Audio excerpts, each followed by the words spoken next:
जय हिंद। आज हम लोग देखेंगे समांतर श्रेणी के प्रश्नावली 5.2 के 10 नंबर प्रश्न से शुरुआत करेंगे लोग।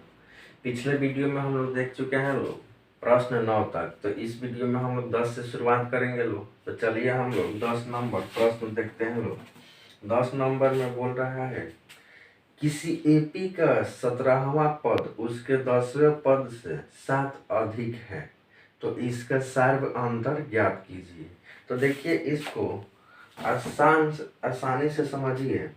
ये कह रहा है कि 17वां जो पद है यानी A17, ये 10वें पद से ये 10वें पद से ध्यान से समझेंगे लो। यहाँ पे ये 10वें पद से इस 7 अधिक है, यही ना बोल रहा है कि 17वां पद है उसके 10वें पद से। यहाँ पर ध्यान से समझेंगे तो 10वें पद से 7 अधिक है, यानी इस 7 को क्या है, अधिक है। तो इसमें 7 अगर हम जोड़ देते हैं तो ये दोनों बराबर हो जाएगा। जैसे मान लीजिए हम 9 है, ठीक है, कोई कितना है, तो यहाँ पे 2 है, तो हम ये तो बराबर होगा नहीं। मेरे पास 9 रुपया है, मान लीजिए किसी के पास 2 रुपया है, तो उसके बराबर तो हम होंगे नहीं, हम तो अधिक है, हमारे पास अधिक है। तो हम कह सकते हैं कि इनसे मतलब उनसे हम 7 रुपये का है अधिक है मेरे पास, उनसे कितना 7 रुपया अधिक है। तो अगर उनमें हम 7 रुपये और ऐड कर देते हैं, कहीं से मिल जाता है, मान लीजिए सपोज कीजिए, तो क्या होगा, ये 9 रुपया हो जाएगा, मेरे पास 9 रुपया, तो बराबर हो जाएगा। वैसे ही इसमें है 10वें पद से ये 7 क्या है, अधिक है। तो जब ये अधिक है 7, तो इसमें ऐड कर देंगे 7, तो फिर 7 प्लस कर देंगे तो क्या होगा, बराबर हो जाएगा। तो अब चलिए सॉल्व करते हैं। तो सॉल्व करेंगे तो इसके लिए कितना हो जाएगा, a प्लस कितना हो जाएगा 16d बराबर ये हो जाएगा a प्लस 9d, या प्लस में कितना 7। अब देखिए ए दोनों में है तो कट जाएगा, नहीं तो इस साइड भी ला दीजिए। तो a प्लस 16d पहले से है, इस साइड से लाइए, तो a लाएंगे तो माइनस में, आई 9 लाएंगे तो माइनस में 9d होगा, इक्वल टू में 7 रहने दीजिए। अब देखिए a से a यहाँ पे घटा लीजिए तो कितना हो जाएगा 7d, 16 में से 9 घटाएंगे, इधर कितना है 7, यानी जो d का वैल्यू आ गया 7/7, यानी कितना आ गया 1। तो हम लोग को यही बताना था कि सार्व अंतर ज्ञात कीजिए। अब तो यहाँ पे लिख देंगे, अब तो सार्व अंतर यानी d बराबर कितना होगा 1, यही आंसर। नेक्स्ट क्वेश्चन देखेंगे लोग एक। तो चलिए हम लोग 11 नंबर प्रश्न देखते हैं लोग। 11 नंबर प्रश्न है कि एपी 3, 15, 27, 39 का कौन सा पद उसके 54वें पद से 132 अधिक है। तो देखिए क्वेश्चन में पहले एक एपी दिया है, उसका बोला है कौन सा पद है जो उसके 54वें पद से 132 अधिक होगा। तो सबसे पहले हम यहाँ पे 54वें पद निकाल लेंगे। 54वें पद निकालने के बाद 132 ऐड कर देंगे, तो उसके बाद में वो जो पद निकालेंगे वही हम लोग क्या होगा, आंसर होगा। तो चलिए हम लोग यहाँ पे देखते हैं लोग। सबसे पहले यहाँ पे इसमें से ए दिया हुआ है कितना 3, A2 दिया हुआ है कितना 15, तो डी भी निकाल सकते हैं। तो डी निकालेंगे यानी 15 माइनस 3, डी यानी A2 माइनस A1, तो कितना आएगा 12। एन मान लीजिए एन कितना है, तो 54। हम लोग 54वां पद निकालेंगे पहले। अब देखिए A N equal to A plus N minus 1 into में डी। तो देखिए यहाँ पे ए का वैल्यू 3 प्लस में यहाँ पे 54 माइनस 1, तो ये कितना हो जाएगा, डी का वैल्यू 12। तो अब देखिए 3 प्लस में यहाँ पे कितना हो जाएगा 53 गुने में 12। तो अब कर लीजिए 3 प्लस में गुना कर लीजिए, तो 12 3 कितना 36, 12 25 60 और 3 63। तो ये जो हम लोग का आएगा वो 600 कितना आ जाएगा 39। 600 कितना आ गया 39। अब देखिए ये 639 में ऐड कर देंगे कितना 132। तो यहाँ पे लिखेंगे 94 पद से 132 अधिक, यही ना है अधिक। तो देखिए 94 पद कितना आया है तो 639, 132 अधिक, तो ऐड कर दीजिए 132, जोड़ दीजिए। तो जोड़ेंगे तो ये आपका हो जाएगा 11, 3 3 6 1 7, 6 1 7, 771। अब देखिए इसका हम लोग इसको अंतिम पद मानकर वह पद निकालेंगे जो हम लोगों को क्वेश्चन पूछ रहा है। देखिए हम क्या किए कि 94 पद निकाल दिए और क्वेश्चन में बोल भी रहा है कि 94 पद से कितना होना चाहिए 132 अधिक। तो 94 पद हम निकाल दिए हैं, उसका 94 पद कितना है 639। और उसके बाद बोला है कि 94 पद से 132 अधिक होना चाहिए। तो हम 94 पद निकाल दिए हैं, उसमें 132 क्या करेंगे ऐड कर देंगे। अब ए रख कर निकालेंगे an बराबर इतना रख कर निकालेंगे, जो भी पद आएगा वही हम लोग का क्या होगा आंसर होगा। तो चलिए हम लोग यहाँ पे देखते हैं लोग, तो ए वही रहेगा, डी भी वही रहेगा। अब इसको रखेंगे अंतिम पद यानी an बराबर, तो फिर लगाएंगे formula n equal to a plus n minus 1 into में d। तो अब देखिए अब तो हम लोग को निकालना है पद, कौन सा पद, तो यानी n निकालना है an। तो हम लोग रखेंगे 771, a 3 यहाँ पे प्लस में n माइनस 1 इंटू में d। तो d का वैल्यू कितना है 12। तो चलिए आगे देखते हैं लोग, 771 इक्वल टू यहाँ पे 3 गुना कर दीजिए तो 12n माइनस का 12, गुना करेंगे 12n, इसमें करेंगे तो माइनस 12। अब देखिए यह करके चल सकते हैं, यहाँ पे 771 बराबर, ये जोड़ लीजिए, ये घटेगा तो कितना हो जाएगा 12n, पहले लिख देते हैं, ये घटाएंगे तो माइनस का 9 होगा। उस साइड से इस साइड लाएंगे तो एक कितना हो जाएगा, तो पहले से इस 771 है, वो लाएंगे तो प्लस में 9 इक्वल टू में 12n। तो अब देखिए ये 12n इक्वल टू कितना हो जाएगा, तो 780, 700 कितना 80। तो अब देखिए अब n इक्वल टू 780 अब बटे में कितना हो जाएगा 12। तो कटाएंगे यहाँ पे तो क्या हो जाएगा 12 छक 72, 6 मार्क में, इसमें से 6 उसमें लगा, 12 बच्चे 60, 65 आएगा। यानी n का जो वैल्यू आएगा वो कितना आएगा 65। तो हम लोग का आंसर हो जाएगा कि वो जो पद होगा वो कितना 65वां पद होगा, जो 94 पद से 132 क्या होगा अधिक होगा। तो लिख देंगे 94 पद से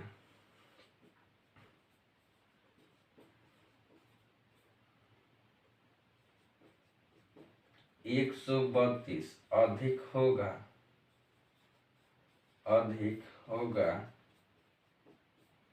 65वां पद। यही हम लोग का क्या हो जाएगा आंसर।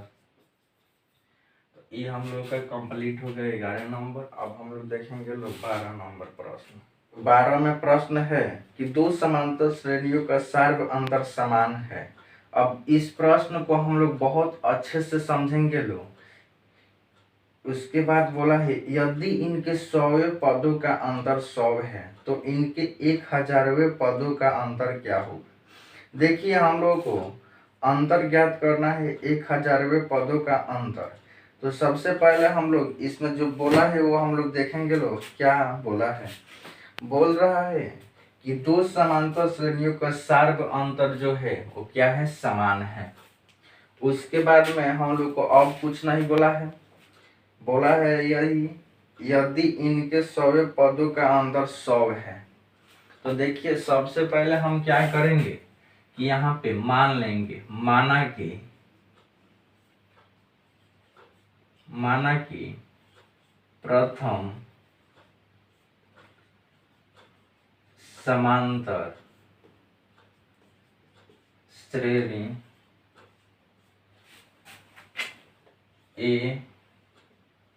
A2 A3 ऐसे ही कहाँ तक जाएगा AN तक। तो वैसे ही हम मान लेंगे यहाँ पे ये प्रथम माने हैं, तो अगर हम मान लेते हैं द्वितीय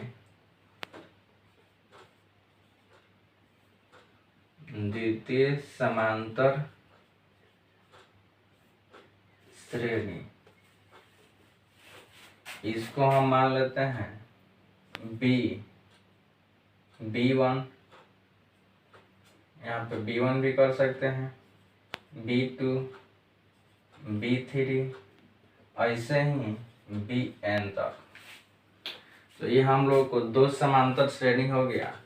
और बोला है प्रश्न में कि 2 समांतर श्रेणियों का जो सर्वांतर है वो क्या है, समान है।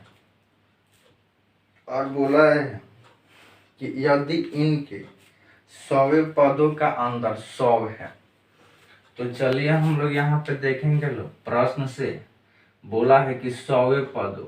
तो देखिए आप लोगों को ये पहले भी बता चुके हैं कि मान लीजिए अगर हम 50वां पद निकाल रहे हैं तो ये कितना होगा, A + 49D। ये तो आप लोगों को पता होगा। वैसे ही अगर मान लीजिए हम 100वां पद निकालेंगे तो A + कितना हो जाएगा, 99D। ये तो आप लोगों को पता है, ऐसे हम लोग लिख सकते हैं। तो देखिए ये बोला है प्रश्न में कि 100 पदों का अंतर जो है वो क्या है, तो 100 है, यही ना। 100 पदों का अंतर क्या है, 100 है। तो देखिए अगर इसका हम 100वां पद निकालते हैं तो क्या होगा, तो A + में 99D होगा, यही ना होगा। जैसे यहाँ पे देख लीजिए यही होगा। अब देखिए अगर इसका हम 100वां पद निकालते हैं, अंतर बोला है तो माइनस होगा। इसका अगर हम 100वां पद निकालते हैं तो देखिए क्या होगा, ये B कितना होगा, 100, यही ना। 100वां पद, इसमें B है तो क्या होगा, 100वां पद = यहाँ पे होगा B, ध्यान रखेंगे क्या होगा, B। अब प्लस में कितना हो जाएगा, 99D। अब आप लोग एक बात ध्यान रखेंगे कि यहाँ पर भी D हो रहा है, यहाँ पर भी D हो रहा है। तो ये प्रश्न में ही बोला है कि समांतर श्रेणी का क्या है, जो सर्वांतर है वो क्या है, समान है।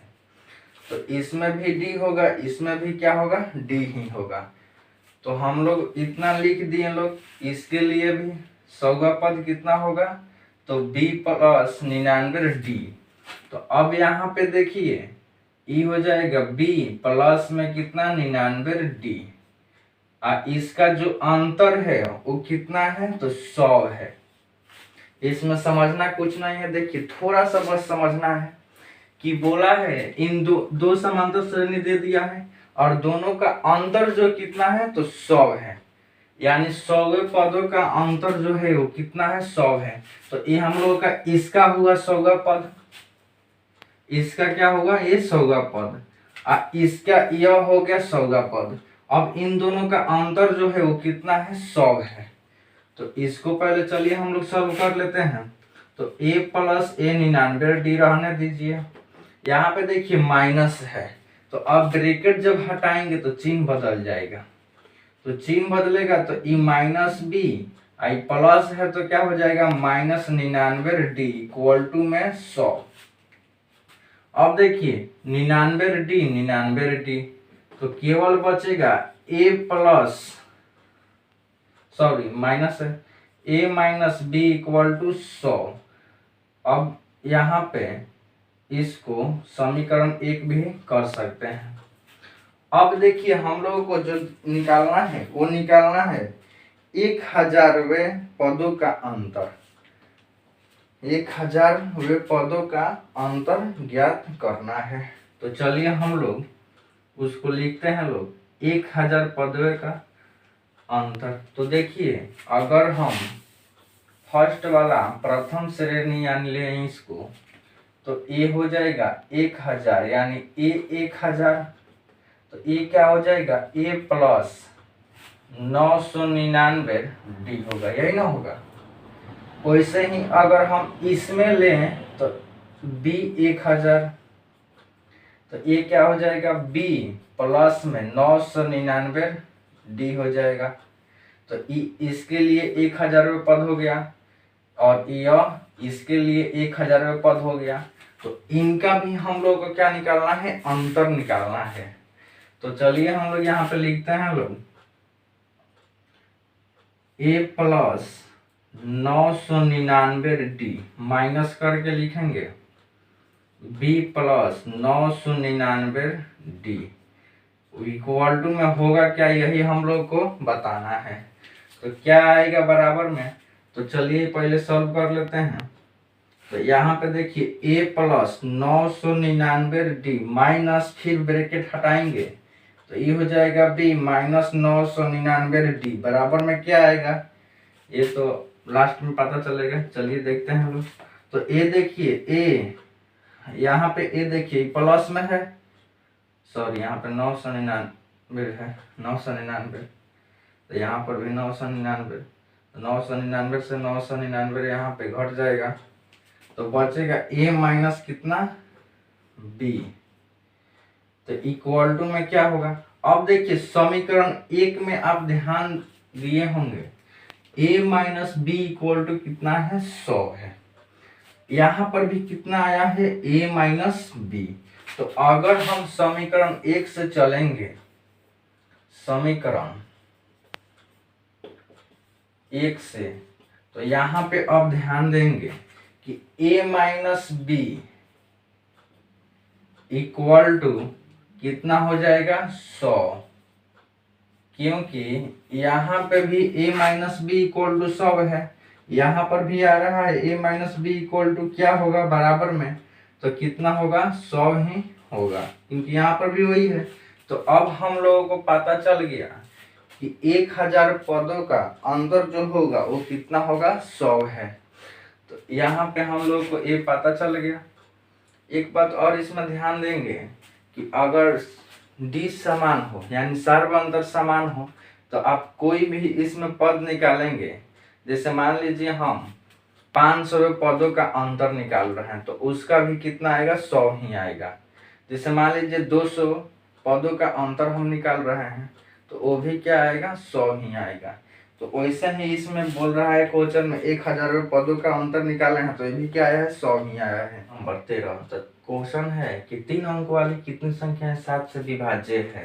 तो इस क्वेश्चन को हम लोग अच्छे से समझेंगे लोग, और ऐसे और क्वेश्चन भी आए तो हम लोग आसानी से बना सकेंगे। जैसे मान लीजिए यहाँ पे क्वेश्चन में बोल दे कि 3 अंक वाली कितनी संख्या 7 से विभाज्य है, ऐसे ना करके बोल दे कि 4 अंक वाली कितनी संख्या 7 से विभाज्य है या 6 से विभाज्य है 5 से विभाज्य है।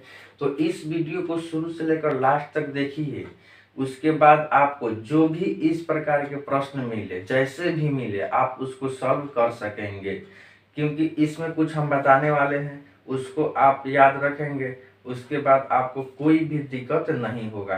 तो चलिए इस प्रश्न को हम देखते हैं लोग कि कैसे इसको सॉल्व करेंगे। सबसे पहले देखिए बोला है क्वेश्चन में कि 3 अंकों वाली कितनी संख्या है जो 7 से विभाज्य है। तो 3 अंकों वाली यानी हमको पहले ये पता होना चाहिए कि 3 अंकों वाली संख्या शुरू कहाँ से होती है अंत कहाँ पे होती है। तो देखिए लगभग ये तो सब किसी को पता होता है कि 3 अंकों वाली संख्याएं 100, सबसे छोटी संख्या कितनी होती है 100, सबसे बड़ी संख्या कितनी होती है तो 999, ये तो पता होता है। अब देखिए हम लोग इसी के बीच में वो सभी संख्याएं ज्ञात करना है जो 7 से क्या है विभाज्य है। तो चलिए हम लोग देखते हैं लोग। तो यहाँ पे देखिए सबसे छोटी संख्या तो 100 है, तो अगर हम 100 लेते हैं और 7 से विभाज्य करते हैं तो देखिए 7 एकम 7, 3 30, 7 चौका 28, यहाँ पे देखिए 2 बच रहा है, यानी जो 100 है वो 7 से विभाज्य नहीं है। तो 100 तो हमको नहीं लेना होगा, क्योंकि जो 7 से विभाज्य हो गया वही संख्या हमको लेना है। अब देखिए अगर हम 101 मान लीजिए लेते हैं तो फिर 7 से करेंगे। वैसे ही अगर ये नहीं होगा, जैसे इसका भी कोई शेष आएगा तो फिर ये भी नहीं होगा। तो वैसे ही हम 102 लेकर चेक करेंगे, 103 लेकर चेक करेंगे। अगर 103 भी नहीं होगा तो 4 लेकर चेक करेंगे।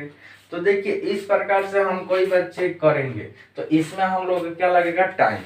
तो अगर हम ऐसा ना करके क्या करते हैं कि ये जो शेष बच रहा है तो क्या कीजिए, यहाँ पे 2 जो शेष बच रहा है उसी को इसमें से घटा दीजिए। तो कितना बचेगा, 5। ये जो 5 आ रहा है बस कुछ ना कीजिए, इस 100 जो लिए हैं ना सबसे छोटी उसी में ऐड कर दीजिए। तो कितना आएगा, 105। कितना आ गया, 105। अब हम लोगों को ये पता हो गया कि 3 अंकों वाली सबसे छोटी संख्या 105 होगी, जो 7 से क्या होगा, विभाज्य होगा। तो अब हम लोग को ये पता हो गया, तो हम लोग यहाँ पे लिख सकते हैं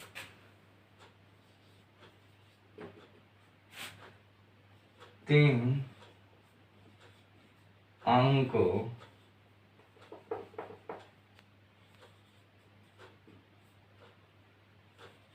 की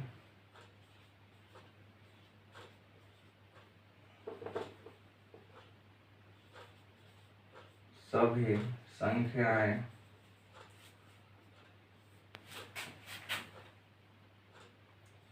जो 7 से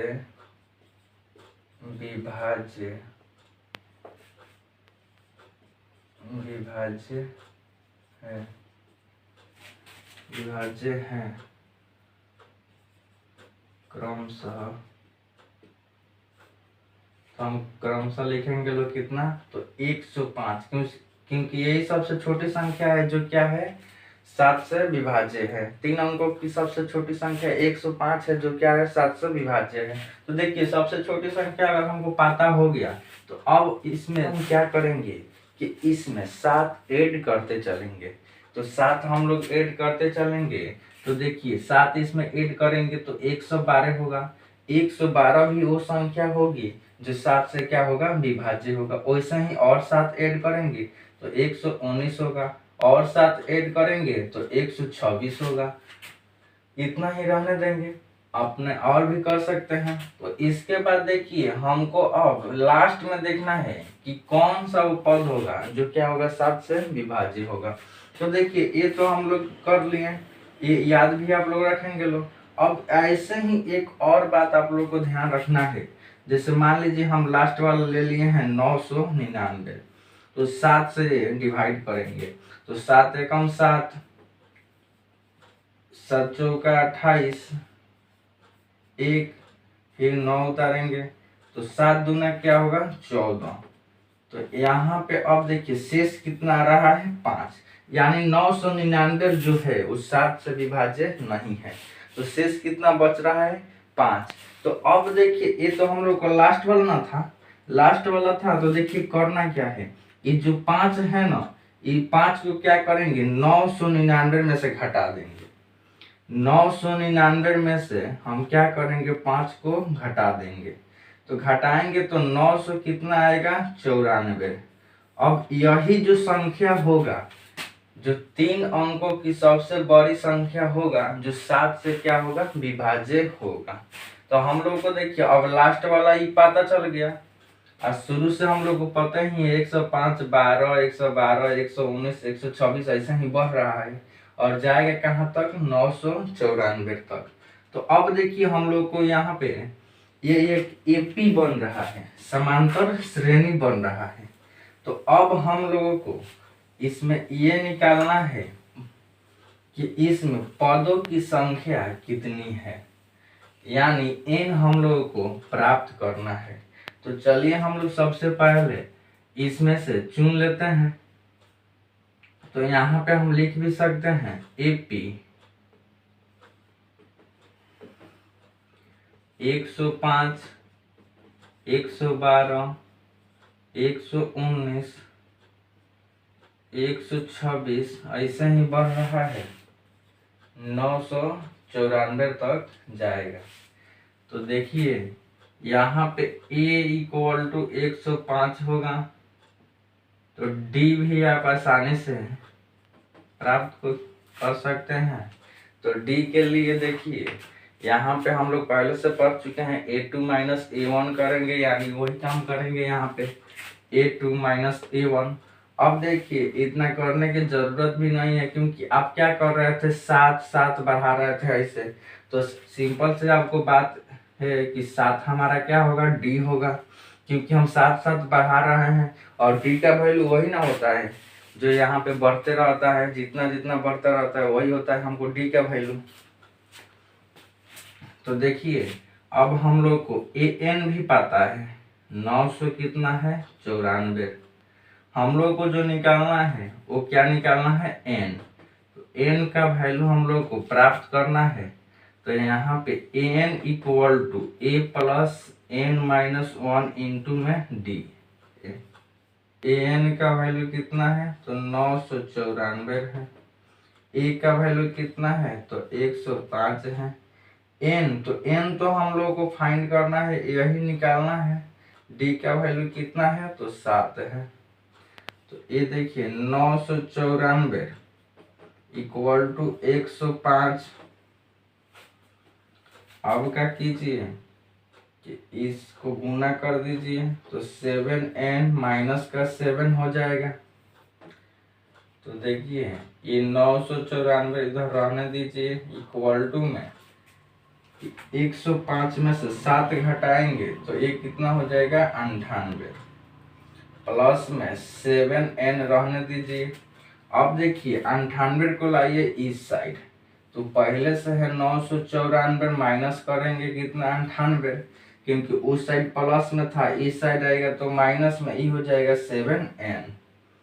तो देखिए यहाँ पे घटा लीजिए, तो घटाएंगे तो देखिए यहाँ पे 14 में से 8 घटाएंगे 6, यहाँ पे 18 में से तो 9, यहाँ पे कितना हो जाएगा 896 इक्वल टू में 7n, यानी 7 यहाँ पे n इक्वल टू 896 बाटा में कितना हो जाएगा 7 को भेज दिए हैं बाटा में।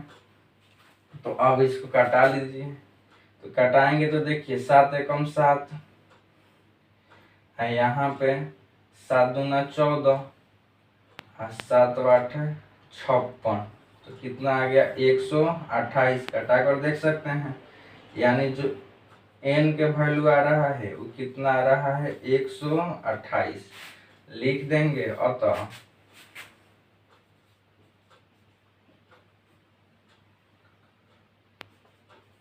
तीन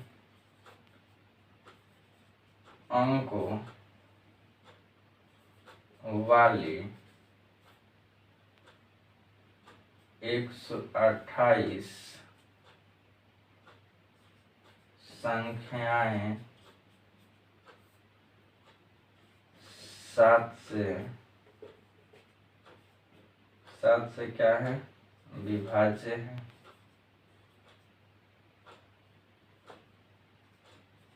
विभाज्य है, यही हम लोग क्या होगा आंसर। कि 14 में जो हम लोग को प्रश्न बोला है कि 10 और 250 के बीच में कितने 4 के गुणज है, 4 के कितने गुणज हैं, यानी हम लोगों को 10 से लेकर 250 के बीच में वो संख्या ज्ञात करना है जो क्या हो, 4 से विभाज्य हो। तो चलिए हम लोग इस प्रश्न को सॉल्व करते हैं लोग। तो देखिए इसमें 10 और 200 कितना है, 50 के बीच 4 से विभाज्य होने वाली संख्याएं संख्याएं लिख लेंगे पहले क्रमशः।